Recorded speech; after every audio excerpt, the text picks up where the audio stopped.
Welcome to The Passion Pod with your host, Chris Johnson. Thanks for joining us. Now sit back, relax, and enjoy the feature presentation. Welcome to the show, Chris Kroeze.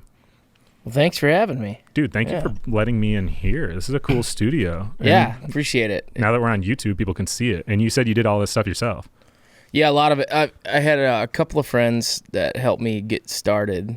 And, one of them's an old teacher of mine from middle school. And he's does a lot of carpentry work. And I was like, I don't really know what I'm doing. I just bought a bunch of tools. And he came out and showed me how to do everything. And then I just kind of went nuts. And what's your favorite piece of memorabilia that you got hanging in here? Because you got a lot of cool little things. Over there, just left of the TV, you can see it says Hodag Virgin on a paper plate that's got a lanyard around it. Is that from Rhinelander? It's from Rhinelander. So sick. I played it for the first time this last year, and they that's like a tradition. They give you a Hodag Virgin plate that you have to wear around your neck if it's your first time there. That's rad. For anyone that doesn't know what the Hodag is, it's like this mystical swamp creature that's like I don't even know how to describe it, like a big lizard thing, and there's a massive statue in it. So anytime you go to Rhinelander, Wisconsin, which I don't know why you would, but if you do, it's a cool little town way up north, and you got to take pictures with the statue. There's a Instagram page that's like Hodag official, and it's like artwork and stuff of Hodags. That's awesome. Yeah, I'm gonna have to follow that. Found it on Instagram the other day, and I was like, that's sick. Anyway, so who are you, in your own words? Who are you, and what are you passionate about? Man, that's tough. Obviously I'm passionate about music and just getting really into songwriting lately. Yeah. All of that stuff, but really when it comes down to it, I've got kids and a wife here, and I grew up here. All my family's here. I want to raise my kids here. I don't really know much else to say other than that, I guess.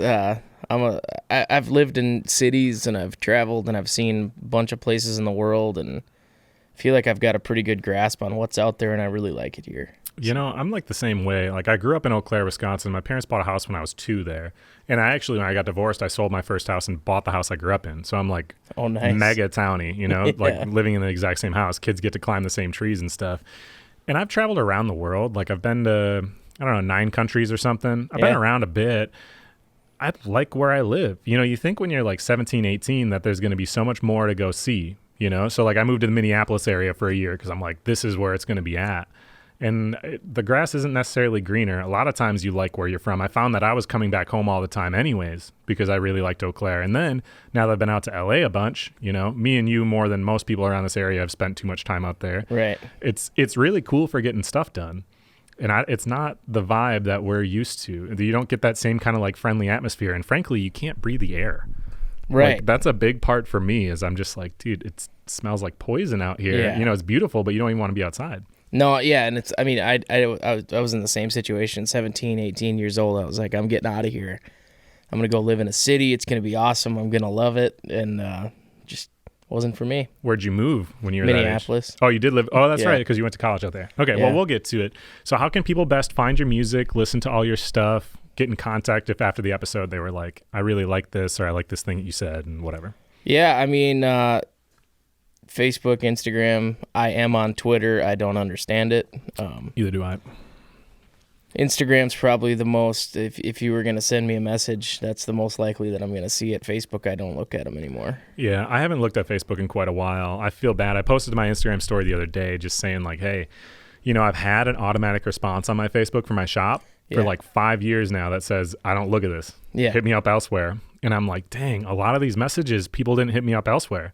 I know. And I'm like, whoops. There's just too many things to check. You know what I mean? Yeah, it's kind of like, it's almost like there's just too many messages that come in. Where do you start? Like, yeah. Well, and the thing, like, for me is, and I don't have like the same number of requests I imagine that you get, but if somebody says like they're asking for something, like they have an actual question, then it's easier to respond to. But the problem is you get a lot of people, or at least I do, where they're like, "What's up?" I'm like, well, I'm not going to sit and have a conversation if I have no idea what you're asking about. You don't want to go back to like the MSN Messenger days? Well, it's just too much to ask, right? Yeah. You're like, I got some time, but I don't have unlimited time. Right. So like, what is it? So I always tell people, if you're going to try to hit somebody up, have it be relatively brief and like have the question, like have something they can respond to. Otherwise, you're kind of asking them to try to think of something to respond to. Like they don't want to sit and have a conversation if they have no idea who you are, even if they're trying to be polite. They're just going to like your message and that's it. Oh, yeah. That's, you know what I mean? So let me try to summarize what I know about you, and you can tell me if I'm like totally off, right? I listen to some interviews, and like we have mutual friends. I don't live that far away. So my understanding is you grew up in this general area, and your dad played guitar all the time, right? You'd go camping, he'd be playing the guitar. Yep. You found like, this is really, really cool. You were only 6, I think, when you got your first guitar. And so he taught you all that, how to play a lot of the basic stuff. At some point, because we live in the middle of nowhere, instead of finding CDs, you found a bunch of cassette tapes and you listened to a bunch of old classic rock and country music. By the time you hit middle school, you entered a talent competition and sang for the first time, like publicly anyways, which then shortly after high school comes and you're already playing bar shows. Yeah. So you make a little bit of money, but not much doing that.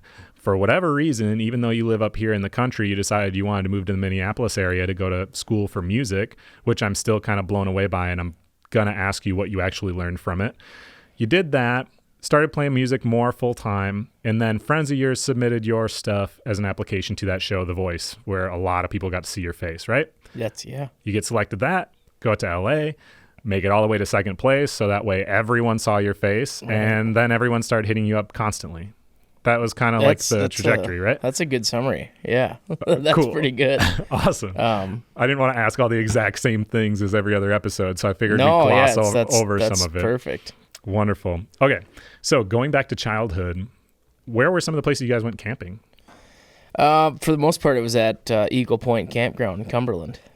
Oh, cool. I've never been there. I always go over to, what's that place in Hudson? Willow River or Willow Creek? Oh, Willow River, yeah. Willow River. Yeah. Did you guys go to a bunch of places, or did you kind of have like a specific place you always went? We kind of had we went, there was a stretch of time where we went to Cumberland like multiple times, in a row. And then we started going to Veterans Park by Cameron, and there was a little better fishing there, so that's why we went there. Your family's big into fishing and hunting, I would assume? Yeah, I grew up doing all that stuff. Did you shoot the deer that's up here? I did. Cool. Yeah. Where'd you shoot that one? Do you hunt on like your own land? I or do friends' some land? here. That one I shot over by Turtle Lake. Have you ever gone and done like big game hunting? Never like going have. out shooting for elk or any of that stuff? Nope, never have. I'd like to someday. Yeah, when you have actual more free time to do that. Right. Well, and it's expensive too. Yeah, I imagine. Plus, you don't do it by yourself, right? You typically have to have a guide and things. I think what a lot of people do is they'll have a guide like the first time, and then they'll try and learn everything that they can, and then go back and do it by themselves. But I'd probably get a guide. Perfect. Okay, so who are the favorite bands? I remember specifically just because I like listening to Skinner. That was one of them. Who are some of the other tapes that you ended up putting on repeat too many times? The biggest one was, and it was ridiculous. So I had this double, tape player with 2 decks. Oh, sure. And so you could record on one and play you could play one tape and record it to a blank. That's how you made the mixtapes. Yeah, but instead of mixtapes, I had a Chuck Berry tape, and I would play Johnny B. Good, and I would fill the other tape with just Johnny B. Good. Oh, God, why? I don't know, I just loved it. I was trying to figure out how to play it on guitar. Oh, so I wanted to pound it in, so I would put that in. My dad had a Walkman. I'd put the tape in that, put headphones on, and just all day listen to Johnny B. Good over and over again. Well, that's the funny thing is we kind of, you're a little bit younger than me, but we kind of grew up in that era before YouTube was big. Yep. So nowadays with YouTube, you can people would probably look up your music, frankly, and find somebody on the internet that broke it down, and you could learn how to do stuff that way. But before that, you kind of just had to figure it out. How did you figure out how to be on key with singing? Because you weren't in a choir or anything, right? I was in choir. It was, in school. Sure. But did you take voice lessons at any point in time? No, not in choir. I just was more of a screw off than anything. Yeah, that's how I was in band. I played saxophone. I don't know how to play it anymore. I played saxophone for a year. And quit. Cool.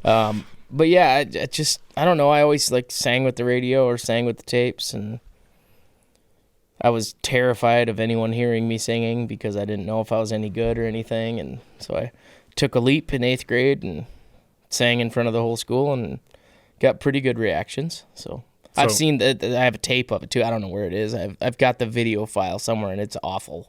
You got to put it up on YouTube. I should. It's bad. You should put it up on YouTube, but then voice over yourself now singing, so people think that's what it was. That'd be awesome. What did high school look like then? Were you like the cool kid already because you were in a band?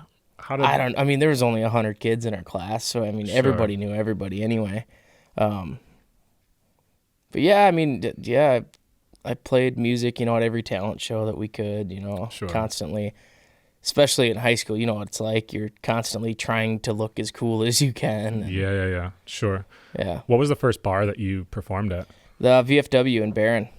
And did you then just kind of go on rotation slowly, like get to Chippewa and then get to Eau Claire? Or? That took a long time. I mean, when I first started, I mean, I was young. And so, I mean, it was pretty much just a couple bars in Barron periodically, you know? Sure. And people didn't think it was odd that a 15-year-old's in this bar? My parents had to come with. Oh, sick. Yeah. So that I didn't really. I mean, I played bars, you know, quite a bit through high school and all that, but I really didn't hit it hard until after I graduated from college. Oh, okay. What did you do during college? I mean, you must have played a little bit. I came back every weekend and played bar shows. Oh, wild. Okay. And was it the same band from high school? All you guys, because it was your brother? It was. No, they were all done by then. So then it was whoever I could get, you know, for the most part. And then I started playing a lot of shows by myself. Oh, just acoustic stuff? Yep. Cool. What did you go to? You went to school for music, but what in particular about it? Like, did you want to record other people? Yeah, that's what I had figured, you know, when I was out there. It was for audio production and engineering. Gotcha. And, yeah, I mean, it was cool. Do you think you actually used the skills that you learned from that? Did they translate or not really? Yeah, definitely. I definitely benefit from it. It was a lot of money, but I definitely benefit from it. I don't know if I can say that it's paid for itself. Sure. Well, I just feel like with stuff like that, technology advances so fast that you have to try to keep up with things, right? And you got to know how to use a certain program or whatever. Yeah. But by the time you're done with the degree, there's different programs out, and now you got to learn how to do that stuff anyways. Yeah, and the people teaching it don't know what the current stuff is anyways. Yeah, so I graduated from IPR, Institute of Production and Recording in the Cities, in 2011, and I got certified in Pro Tools. Oh, in 2011. Sure. You know, which is irrelevant today. Yeah. Did you end up doing recording for other people? Never did. No. Just for yourself? No, what happened was I graduated, and then, you know, I was making enough money to pay rent. From just music? Yeah, from just music. Cool. But not much else. Sure. And then student loans are going to kick in 6 months after I graduated. And so I'm like, well, I don't know what to do. So I got a job. I worked for a concrete company for, I don't know if it was 6 months or what, but then that was a good kick in my ass basically to get some stuff going with music. And I bought one of those big paper calendars from Walmart and just started cold calling bars all over the state and filled my summer. And all of a sudden I was a full-time musician. Wild. How long was that you were doing that until The Voice happened? Because you would have graduated, what, when you were like 21, 22? I would have been 20. 20. Okay, yeah. So it was a 2-year thing? Yep. Okay, and so from 20 until, I mean, what? You were 27 when you did The Voice? So that was quite a while. Yeah, I was doing 250 to 275 shows a year for 7 years. Wild. And then so your wife is a teacher, right?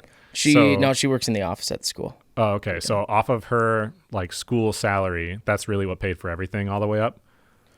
I'm just kidding. They don't have any kind of money in that stuff. No. I mean, it definitely, we had, you know, joint income was good. Yeah. But no, I mean, I busted ass and made enough money for us to survive with music, you know, with her job too. And it's not, I don't think I could do it anymore. 275 nights a year is insane. Well, especially when you're trying to juggle kids and stuff, it's pretty much impossible if you want to be there for them. 100%. Yeah, it's tough. I mean, the hard part is all your friends are doing these fun things on the weekends, and like that's when I work, you know, especially back then when I was 21, 22 years old, playing every weekend and I'm not going to go out and party while I'm playing. You know, I'd die if I did that every time I played. Sure. So. Did you play a lot of your own original stuff back then? Hardly It was all any. just like cover stuff. Yeah, pretty much covers for 4 hours every night. Wow. What were your favorite like ones? What were the go-to ones that you always played? I was obsessed with, so like in my formative years, I'll say, so like 2006, 2007, so early high school, Zach Brown, his first album came out. And I think it might have been 2007. I just got obsessed with that. Sure. And so I played pretty much that whole first record at my shows. I still love the Zach Brown Band. I don't know if you're into them or not. I think you'd like them even if you're not a country fan. Sure. Does it have kind of like a classic rock feel to it or something? Or all kinds of stuff. It's got big band swing. It's got reggae, islandy stuff. Some pretty good rock. He did a song with Chris Cornell. Oh, cool. Yeah, I mean, he's all over the place. Sure. He's a badass. Sure. Do you still play anything? Like, obviously, country is what everyone knows you for, but do you play much else? Yeah. We play. I mean, at our shows, we play a lot of rock. Do you? Yeah, classic rock. Do you still play a lot of covers even nowadays? Not a ton. If we're doing like a 90-minute show, which is like a typical theater show, there's probably 2 covers. Oh, okay. Yeah. Gotcha. What was the biggest performance before The Voice? Did you play festivals and stuff before that? I got booked at a couple of them. Probably, man, the biggest one. I opened up for Montgomery Gentry in Rice Lake at Aquafest. Oh, cool. For, 5,000-6,000 people. So that was huge to me. Yeah, that was by far the biggest one at the time. At the time, by far. Sure. Yeah. How did you get over the nerves initially for that type of stuff? Because eventually, I don't know if you still really get them. It kind of was that way with the show for me for a while too. Eventually, you get to a point where you've done it so many times where you get desensitized to it. Mm-hmm. But I imagine at that point you weren't desensitized to it yet. No, not really desensitized. But honestly, for me, it was always I'm more terrified even to this day. I don't get stage fright or anything like that anymore, but it's easier to play for 5,000 people than it would be to go and play for a group of 20 people. And sure. I don't really understand the psychology behind that, but yeah, it's just a more intimate setting. I've had a lot of people tell me that. Yeah. Actually, because you're locking eyes with each individual. Well, right, yeah. So you're like, it's a little more personal that they're like right there. Yeah, I haven't done. Scary. I've been meaning to do live episodes of the show. That's was on the agenda before the pandemic hit. Right. I was going to interview some of the city council members like in the chambers and have it live in front of people. And I feel like it would almost be easier, but I haven't done it yet. So I guess that's on the agenda to see. And I'm hoping that it's the same case of I'm used to sitting with only me and my guest and maybe a photographer or somebody. I'm hoping by adding 100 people, it only just makes it easier. Yeah, and I mean, there's a benefit of going live is it is what it is. You know, there's no, man, should I have said that? Should I cut that out? Or, sure. It is what it is. The downside to that is the same thing. It is what it is. So if you say something that you might regret, it's live. So yeah, I don't usually edit too much of the show anyways. I mean, I edit out some things certainly, that I have that as a backup. If all of a sudden I get a pause where I'm like, okay, I forget where I was going with something, I can pause and whatever. But at this point, I typically don't do it. And doing the video is still kind of new. Yeah. That adds a whole nother thing to it, which I don't really think about it a whole lot, and realistically, I'm just talking to you. Right. But once I incorporated that did all of a sudden add a whole nother thing of well, now I can't be fidgeting around or whatever. You know what I mean? Oh, I suppose. Yeah. It added another dimension to it. I'm curious, outside of what people would expect, other current country music and stuff like that, are there any other artists that are just guilty pleasures, other styles of music, genres that you listen to? I'm kind of boring, I guess. I don't know. I love Adele. Sick. She's so good. She is an incredible singer. Yeah. And Patsy Cline. I mean, that's old school country, but sure. It's one of my favorites. Just those powerhouse vocals, Yeah. I imagine with The Voice especially too, but who are some people that you've met that you never thought you would meet?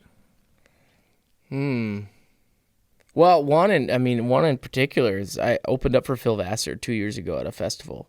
Oh, cool. And we actually got to hang out and bullshit for a while, and just he got my phone number, and I never expected anything to happen, and he actually reached out to me, invited me down to Nashville, and went and wrote some songs with him, and Rad. Like that was crazy to me. Isn't it funny though? Like I always had this like thought in my head that people who are really successful were going to just be not fun to talk to. Right. Like they would push you away or something. They wouldn't be very real people. Yep. And then as I've met more people that are successful in their own realms, you know, like I was talking to you about Lamorne, dude is just like the nicest, friendliest person. And then it started to click that people want to work with people they enjoy being around.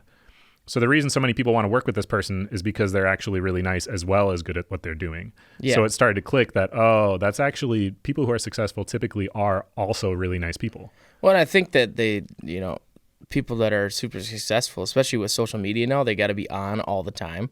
And so then when they can sit down and have like an actual organic conversation, it's probably feels really good. Yeah. And I think because so many people come at you for things, you know, if you talk to somebody and you're not asking them for something, I feel like at least my experience in LA is people are waiting for you to ask. Yeah. And when you just don't, they're like, oh, I can just talk to you and you're not going to try to ask me for money. You're not going to try to get me to connect you to somebody or to do whatever. Then all of a sudden they see you as a real person and everyone's just another human and you can just be friends with people. I have friends that like I know could connect me with this person or do whatever or could help my career, but I've never asked them because obviously it would be inappropriate for me to. And so I can just text with them. And it's really cool. Yeah. I'm like, I feel like I shouldn't be friends with you, but like we just are friends because I don't ask you for shit. Yeah. Well, it's boundaries, you know? I mean, it's like, it's pretty, it seems like common sense, but it's not for a lot of people. Yeah. Yeah. Well, I wanted to ask about that because I've been struggling with this. I've been posting on my social media a lot. People ask me for things a lot and I'm like, I really like to say yes. Mm-hmm. Like I want to help people as much as I can, especially if it's not really hurting me. But I get asked like from a lot of people, I guess the big question that happens to me a lot is how do I get on the show, which is really, really cool that people want to be on the show. It's like cool that it's gotten to a point that people listen to it at all and anyone wants to be on the show is like pretty awesome.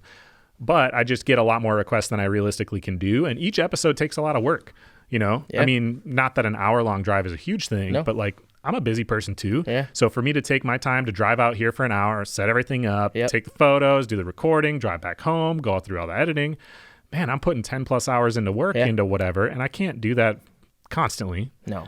I feel bad every time I say no. And I like curb the question. I end up dodging it a lot of times with people. How did you, like after The Voice, I imagine you started having to say no a lot more often. How did you kind of figure out how to do that without feeling bad all the time? Well, one big way is I have a booking agent. Oh, so you just so I'm pretty much removed from booking at all anymore. Sure. But I mean, there's I'm not going to be able to play all these events that I get asked to play. It's just not possible. And it's not that I don't care. It's not that I don't want to help. It's just I literally can't. Like this is my job, and I have to work. Yeah. And part of it, what we'll do a lot of times is if I can't play the event, a lot of times we'll offer at least like a merch package or something if it's a benefit or a fundraiser or something, or, try and do something. And sometimes people aren't happy with that either. So. Well, people are always going to ask, does everything that goes to your booking agent, do they present all of that stuff to you so you can kind of make a judgment call on some things? If it's questionable, yeah. Just because I know, like, obviously for benefits and stuff, right? Yeah. Like, we all do things for charity, but there's just only so many, and there's too many charities that are going to reach out. So do they present you with, like, this is everything I've been contacted with, or do they kind of, like, filter it down and only present some? It's like a daily conversation. It's all the time like that? Yeah, pretty much. I mean, not every day, but I mean, stuff will come through. I get all the contracts once they're signed and whatnot, and so, I mean, I always have emails from him. Sure. And, which is good just to know what's going on, what my summer is going to look like. And, and then he'll send me some and he'll just be like, I don't really know what to do with it. You're going to have to make the call. So sure. After The Voice, because The Voice was huge, right? Overnight, I'm sure you got a million requests for everything. Did you like immediately put together a whole team of like, you know what I mean? Like getting a booking agent, getting somebody that handles the contracts, and like, how did you, because people up here, we don't know how getting an agent hardly works. Right? How do you find an agent that's actually going to treat you well? Getting the right management, getting the team around you, building that. How did you get that built? Was it quick? Did you have people that helped you do that? I'd been working on it prior. Oh, okay. I was trying to honestly get out of this cycle of playing the bars like I was. Yeah. And so I was looking, at booking agents and managers and, just any kind of help I could get to take the next step, because playing the bars like that it's really hard to get out of, because I got to the point where I was making enough money where we could live and pay our bills, but it's hard to take any leap of faith, because then to do that, you have to go do some things probably for less money, or, and I just couldn't afford to really get out of that. I was stuck. Sure. And so I was actively looking at ways to get out of that. And we did a ton of work and prep work while I was out in LA and prior to LA, just because, that whole thing being it's an advertisement. It's a big, huge commercial. Yeah.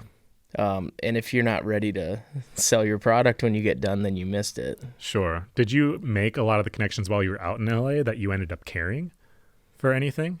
Obviously some friendships, I'm sure. Yeah. Oh, a lot of friendships. Yeah.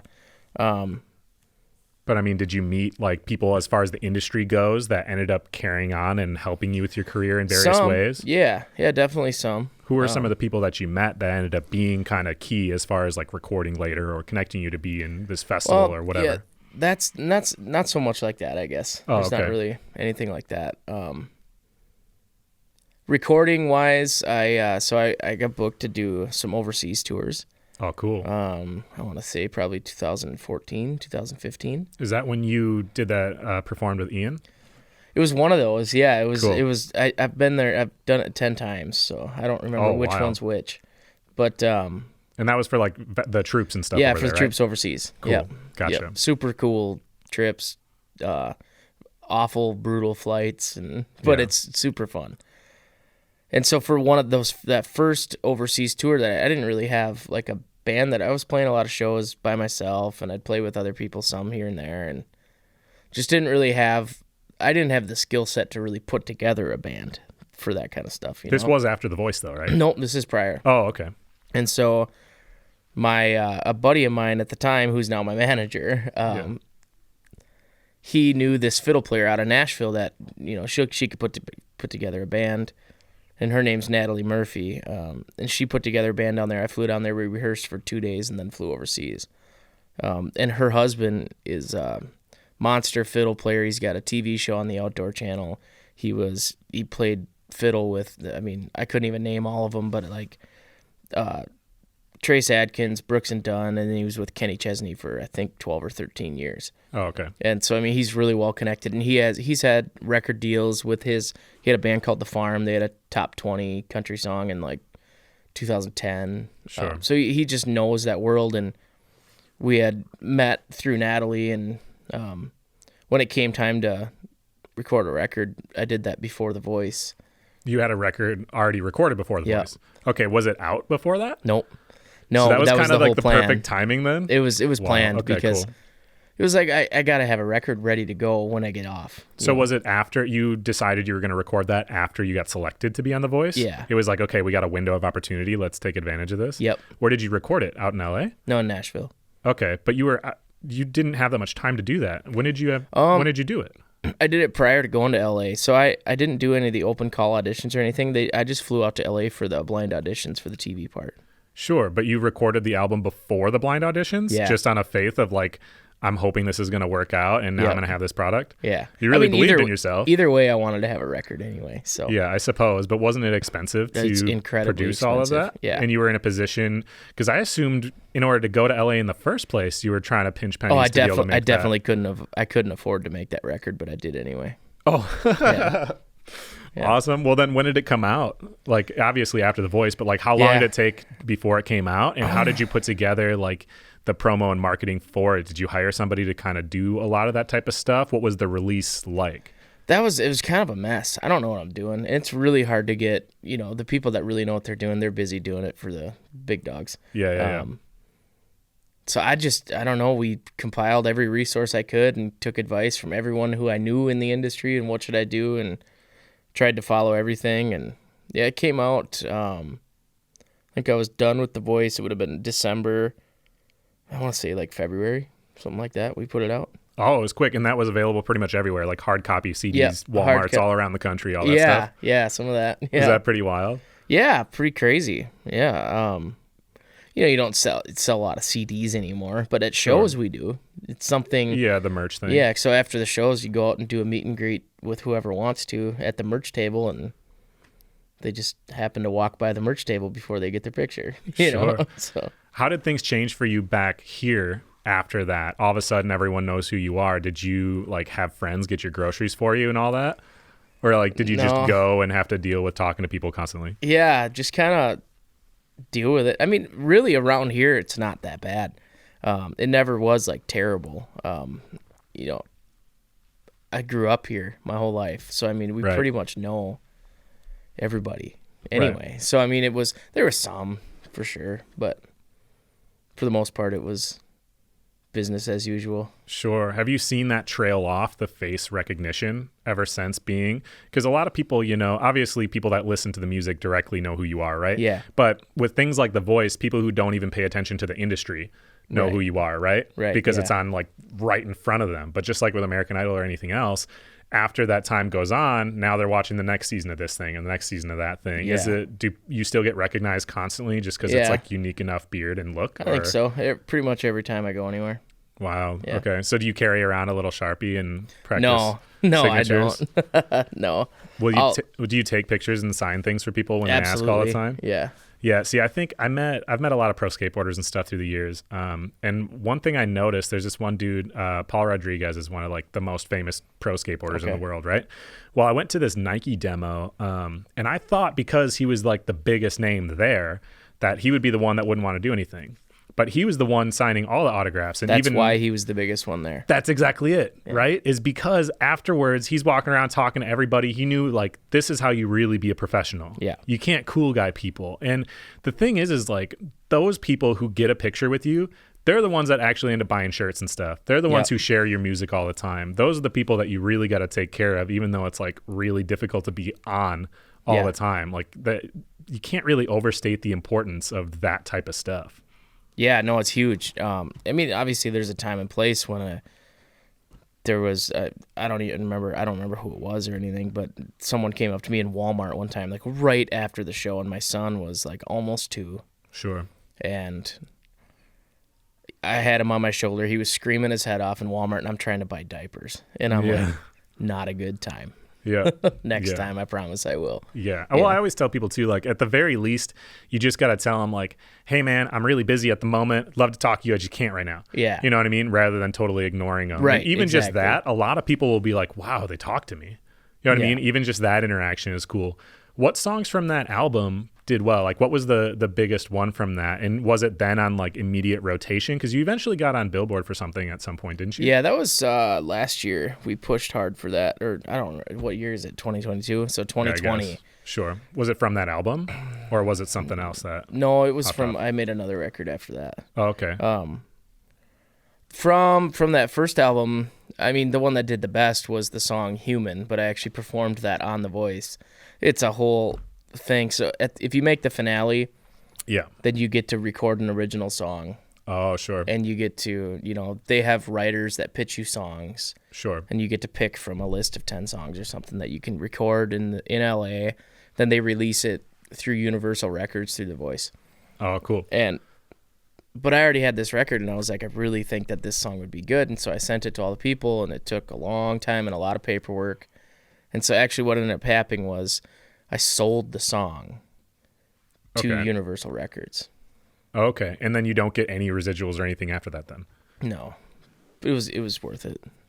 You think it was just like a play for marketing from that aspect of like they're going to push this heavy enough that it's okay that I don't make the money off it?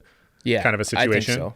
Gotcha. Yeah. Do you write the majority of your stuff at this point, or what kind of percentage is like people write, you know, that you then end up just performing and singing? Like, how does that kind of play out for the most part? I mean, I always play a handful of songs that I've written that I haven't recorded, you know, that I probably record at some point. Oh, at shows and stuff you do? Okay, cool.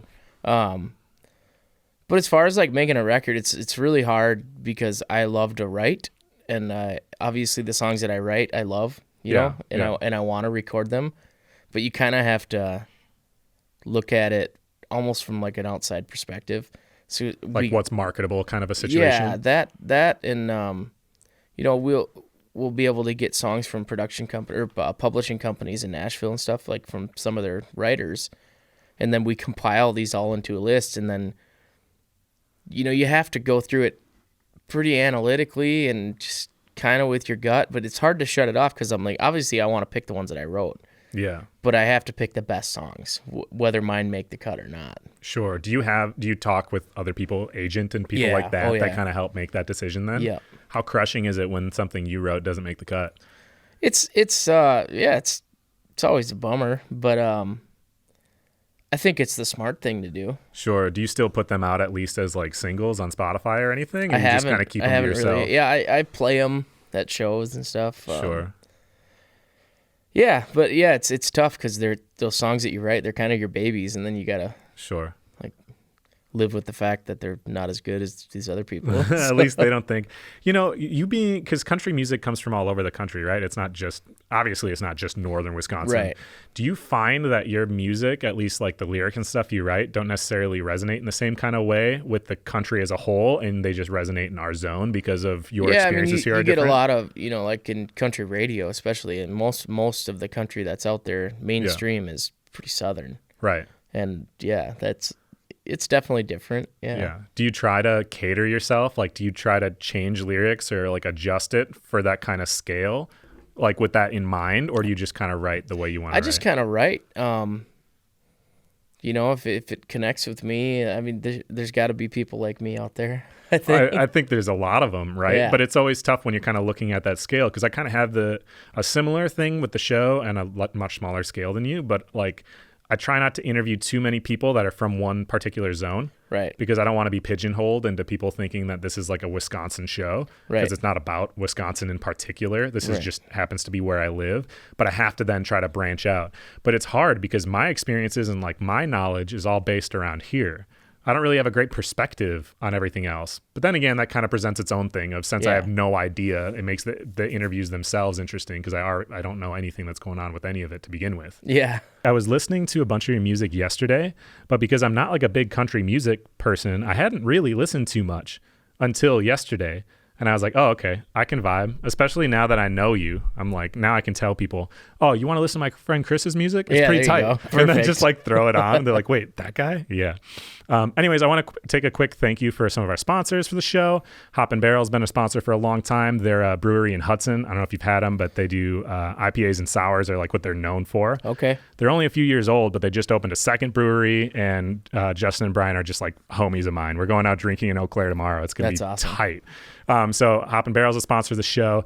My buddies over at Heady Hut, it's like a new glass shop that's downtown in Eau Claire. They make an isopropyl alcohol for cleaning pipes and stuff. So we have some of that.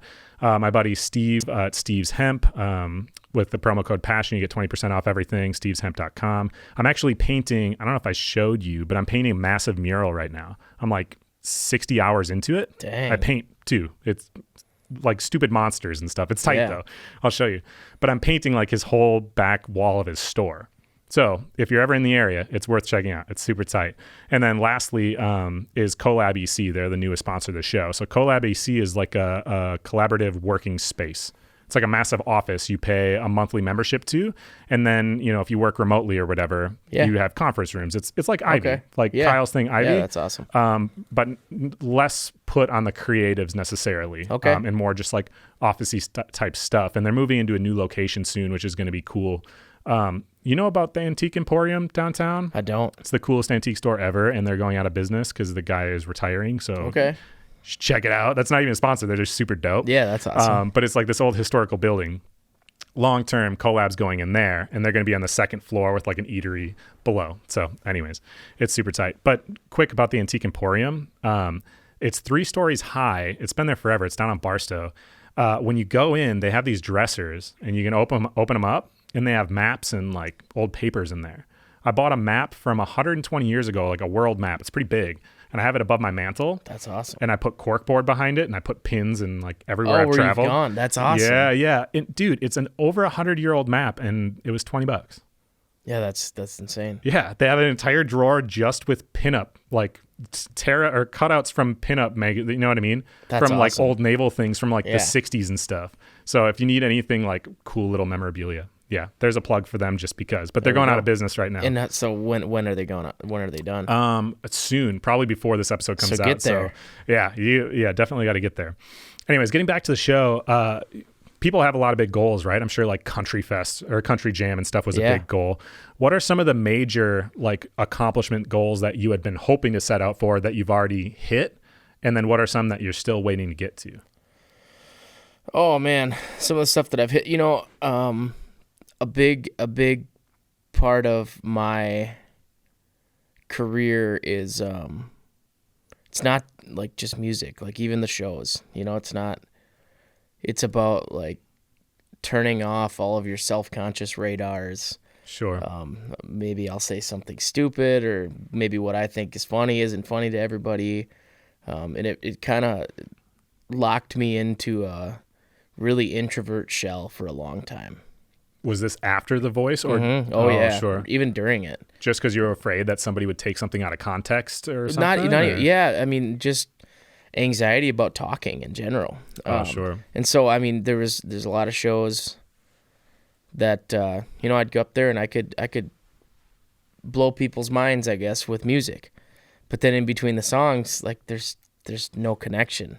You can't do the small talk. Yeah, and so I mean that took a long time. So that was a huge goal of mine to get past that, and now it's like second nature. Do you have the same go-to jokes and stuff that you tell in between? No. You're just comfortable talking. I wing it. Sure. When I first got off The Voice, we were like, I have to talk in between songs and stuff, and I mean I would literally like write stuff out because I didn't know what to do, and so now it's really easy and it's fun. Sure. So that's one, if that works for that. Yeah, totally. What was the other part of that? Well, I asked you, what are some of the goals that you've reached that you were trying to do, such as like you've played Country Jam now, right? Yeah. Like, which I'm sure like growing up, because you're in the area, that was something that was exciting. Yep. What are some of the goals like that, that you ended up hitting that you're pretty stoked about? And then what are some other big goals out there that you're hoping to get to, whether it's billboarding higher or whatever, Yeah, I mean, absolutely. I'd like to, get some songs a little higher on the charts and, really, I think I want to build this career, I guess, in a way that's sustainable, so that I can continue to do this for the next however many years and still make a living and, do what I want to do. If that's big or if that's regional, either way, I think I want to be able to continue to play music and make a good living, Yeah. Well, that's the funny thing that's different about living here versus some of those bigger cities is like, what else do you really want? Like you have a house. Yeah. You got a trampoline outside. I saw. Yeah. I mean, like what do you really need to buy? You know what I mean? In which case you don't really need that much money to live a good lifestyle out here. No. I talk about it with other friends of mine when I travel, and I'm like, I paid $170,000 for my 4-bedroom house in the city. I'm on half an acre. Yeah. I got like a ton of space. Yeah. Like I don't need to make a ton of money to do what I do. So people ask me about like my financial goals, and I always tell them the same thing. And I'm just like, I want to be financially free to create and just like make stuff, do stuff. I mean, if we're talking finances, I want to be able to not have to work at some point too. Yeah, for sure. Be able to just play when you feel like playing. Yeah, that'd be awesome. I listened to an interview that you did that was more just like a performance, and you went and performed at Big Top Chautauqua. Yeah. I can't believe that was the first time you went up there. How have you not been up there before? That place, that thing, like it seems exactly up your alley for what you would want to be at. Yeah. Part of it, not to go back to it over and over again, but like when I'm playing those bars every weekend, I don't have a day off to do anything. I suppose. I can't. I've been to very few shows that aren't mine. I feel like that's something though that family or something would take you to, because like my dad, I guess we have a cabin up that way. Yeah. But my dad took me to that when I was like, I don't know, 10. Yeah, we didn't really do that kind of stuff growing up. Huh. Yeah, we went camping, and then I went to Canada fishing with my dad for a week every summer, and sure. Yeah. I got to travel a lot when I was a kid. My grandparents had a trucking company. I heard you tell that story. So they moved furniture or whatever. Yeah, right? They hauled furniture from Oceanside, California, and then zigzag all across the United States back here. How many states had you been to? Did you keep a track of that? I did when I was young. I think by the time I was 10 years old, I'd been to, 25 or 26 states. Oh, wild. Cool. Yeah. Mostly, pretty much all out west. Sure. Yeah. And then after the show, now you've gotten to choose a little bit where you've gone. Have you traveled a lot internationally? tons. For the military stuff, yeah. For the military stuff, but don't you just go to the bases for that? Or do you actually visit then the like touristy cities and stuff? We fly commercial in there. Oh, cool. Yeah. Yeah, so I mean, I've been all over the Middle East. And, sure. A country called Djibouti in Africa. Yeah, I had a friend that was stationed over there, actually. Yeah. Wild. If you had to pick one city internationally, one other spot that you had to go live for a year, which one is it going to be? Go live? This is going to sound weird, but Amman, Jordan. It's probably the coolest city I've ever been to in my life. I watched a travel show about Jordan, and it looked incredible. It's amazing. Yeah, I mean, I would love to go there at some point. Mine's Barcelona. I don't know if you've ever been to Barcelona. Nope. That place is like super laid back. The food's fantastic, the art and like everything. And actually, it was cheap. I went there with my ex-wife years ago, and it was $1,600 for like a pretty nice hotel, including the flight and the hotel for 9 days for both of us. So that's $800 really a person. Yeah. Yeah, and food there is like $5 for a meal for good food. And they have these things called T10 cards, which for their train system, they're underground. It's €1 per ride anywhere you go. Really? Yeah, so it was super cheap, and it was really easy to get around. And one of my friends he's a pro skateboarder, he moved out there. I interviewed him out in LA a little while ago. He's now out there and has nothing but fantastic things to say. And ever since, I'm like, dude, I want to go out there and live. Like, that sounds awesome. Anyways, back to where we were going before. I told you about these questions off mic because I like to ask these with everybody. When you do things that you're really passionate about, you get to have really cool experiences that most people don't get to have, and that's what makes you want to keep going, especially when finances aren't necessarily following through with things and you're working really hard. If you had to share one story of a unique experience you're really grateful for, but it only happened because you chose to pursue music, what story is that one going to be? The first one that comes to mind, it wasn't that long ago. I think it was within the last 6 months. I went, and I'm going to think of the name of the organization now, and I'm going to look like a jerk because I can't think of it offhand. It's down in eastern Wisconsin. It's like a community, like a home for troubled kids. Okay. Bart Starr and his wife funded it. Oh, really? Yeah. Wow. And you're a big Packers fan too, then I assume. Yeah. Oh, absolutely. Cool. Yeah.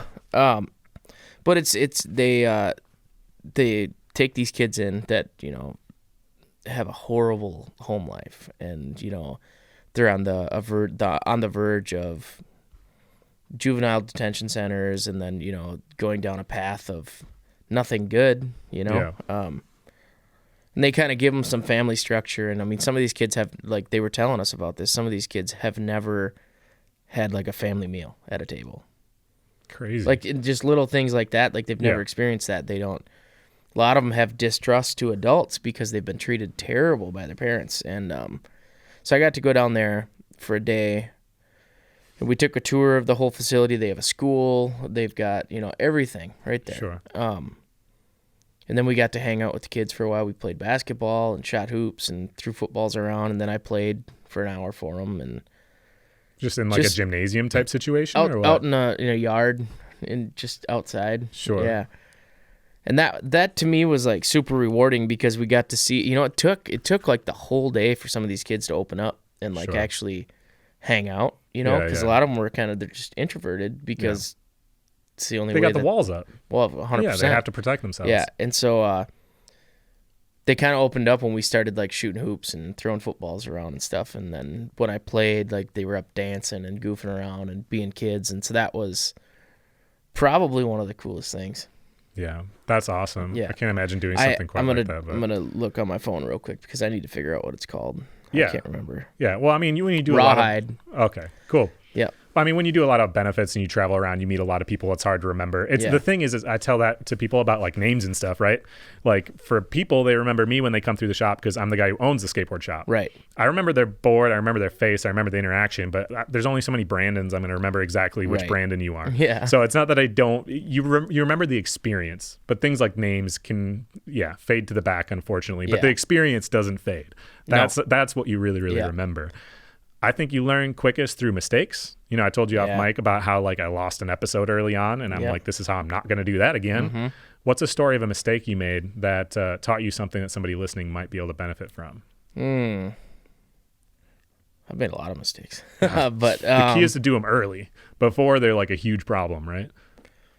Yeah, I think I don't really have a specific example, but I think one of things that I guess the most regretful is, even prior to The Voice was like, playing all these shows, doing what I was doing, and I never really branched out and did anything that I was afraid to do. I let myself get really comfortable for a long time. Sure. And I've never made any leaps and bounds or any headway. I've never like accomplished anything while I was comfortable. Sure. And so I guess I regret allowing myself to stay comfortable for so long, which translates to lazy.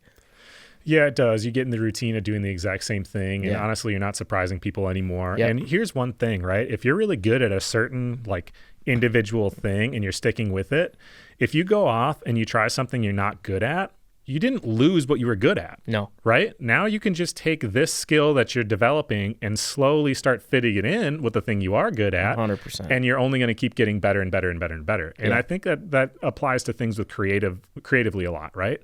Yeah. Artists get in artist blocks, whether it's writing music or painting. I'm trying to think of a new something. Yeah. When you can take your mind out of that particular creative thing you're really trying to force and you just go into some other area, that draws a lot of times inspiration to be able to bring back to the first thing in the first place. Absolutely. You know, I found that, like, I was talking on the very first season, I was talking with Gabriel Fisher about paintings, and he said that he'll have 5 or 6 going for that reason. Yeah. Because he doesn't want to, if he's got a bunch of them going when he's working on this one, he'll think of something that then goes back to this. Oh yeah. Yeah. If I'm out here, a lot of times after the kids go to bed and stuff, I'll come out here and just play and, record some things. And, that's a lot of times how songs start, is just by messing around. How does it go? Actually, I didn't think about this till right now, but when you write songs and stuff, obviously it's just you on the guitar, but then you record them with the fiddle and everything else. How do you must not write the other music, like instruments, right? Not necessarily, but I mean, a lot of times, a lot of that stuff comes straight from the producer in Nashville. They're so good at translating random weird musician sounds of, I think something like this would sound cool right here, and then you do like some ridiculous mouthed sound of what you're thinking, and they're like, oh, that sound cool on a fiddle, let's try this line here, and, sure. Just playing around. Sure. And it all pulls together. Yeah, that's interesting. I hadn't really considered that before, but obviously you don't have your whole band here all the time. Right. So you just have to start with whatever. But you want to keep everything, or not everything, a lot of it where you can just play by yourself anyways, right? Right. Because you play a lot of smaller things around here still. And I'm a firm believer in, if a song is good, it's going to sound good, whether it's on acoustic guitar by itself, on piano by itself, or with a full band. I mean, you can look at that with pretty much anything. That's why there's so many cool covers out there. Yeah. I was never really into covers until this last year. And then I started to discover some, and I'm like, I've never heard this song acoustically, but this is tight. Like from somebody totally different. You know what I mean? And it's just because the song itself is good.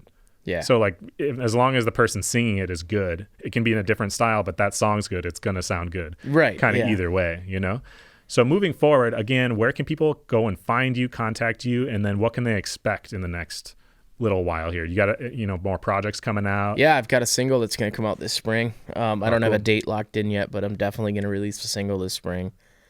It's a song called Money. It's one of my favorites that I've recorded. I'll show it to you once we're done. Hell yeah.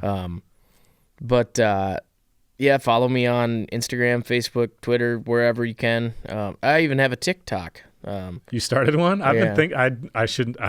Everyone's pushing me to do it, and I always forget about it. Is the problem? I've never even downloaded the app yet. Yeah. But I know a lot of podcasts will take video clips and post them, and it's just another promotional tool. But okay, so I got to get on it. Follow me on there.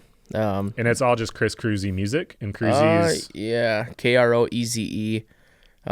It's Facebook's just my name, Chris Kroeze. I think Instagram is I am Chris Kroeze or something like that. Sure. I think it's just Chris Kroeze music. It might be. I'm pretty sure. Either way, you'll see the little blue check that I'm like, I would really like to get. If it doesn't have a blue check mark, it's not me. Yeah. I've had, everyone gets these fake accounts and stuff popping up, but they've been happening more and more to me. So I keep asking for verification. I know I'm not that big of a deal, but I just am sick of people DMing me saying, is this why they you? make it so hard. Yeah. Whatever. You have to be on The Voice, I guess, to have a blue check. Yeah, they took care of it. Did they right away? Yeah, they did everything. Tight. They were we had to fill some paperwork out and send our IDs in or something, and then all of a sudden the next day I had a blue check mark. Nice. Yeah, I mean, on Instagram you can request verification, and you can submit a picture of your ID, and then it asks you to submit links to news articles and stuff to show that you're noteworthy. Okay. Which I've had a bunch of news articles, but they're local stuff, so apparently I need your connect or something so I can get a blue check. Jeez. I want one because when you DM people, you automatically show up in the beginning of requests. And comment on things, you show up at the top. Yeah, and I'm in order to get a hold of people, because there's a lot of people I want to interview that I don't necessarily know somebody that knows them. Right. But I think they'd be a perfect fit for the show for this reason or that reason. And I just don't know if they even see that I hit them up. And it's a good clear-cut way, because there's fake accounts for me all over the place. Well, I'm sure there are, yeah. And you can report them, but they don't take them down. No. And so, it's a good clear-cut way to know that it's real. Yeah. Yeah, it would be really nice. How can people best support you moving forward? Where should they go listen to your music? Is there like a preferred platform? Should they hit the radio station and tell them to just play Chris Kroeze all day long? All of the above. It doesn't matter if you're on Apple Music, Spotify, Amazon, Google Play. Just listen to it. Hopefully you like it. Follow me. Come out to shows. That's the biggest one. Come out to shows. What are the big shows this summer? Anything we're in the doing area? Country Jam again. Cool. Honestly, man, I'd have to look through my calendar. We're getting a lot. Yeah. A lot of bookings. There will be some good sized festivals in there and some small town street dances and all over the board. And you're planning on going around the whole country, right? Or just stay in the Midwest? It's going to be Midwest. Okay, yeah. Cool. So we get to keep you all to ourselves.